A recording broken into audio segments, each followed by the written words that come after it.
So now let's see how we can use the subdivide feature inside of Blender. So here you can see that I have a cube, and if I were to go on edit mode by pressing on tab, then you can see that I get this. So if I were to select out faces, let's say for example, if I were to go on to the faces mode and click here, you can see that there's a single face all over. But if I want to increase the division, let's say for example, let me just press A on my keyboard, and what happens is that everything gets selected.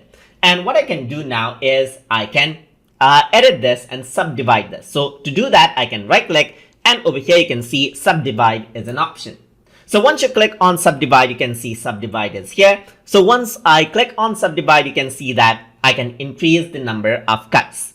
So once I increase this, you can see that I can increase the number of cuts according to what I want. So I can go around into 8 cuts right here. I can go around into 5 cuts, and you can see that the number of division happens just like that.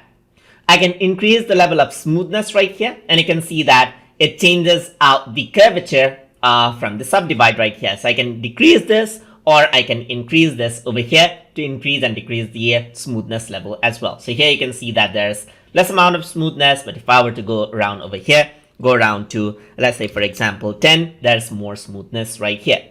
I can increase and decrease this out, and there are other options that you can work out with. So like for example, you can go for straight cut, and then you can change around with the fractal noise right here. You can change around the normals right here, and also change around the random seed right here, just like this. And I can see that you got a different level of detail on this object right here.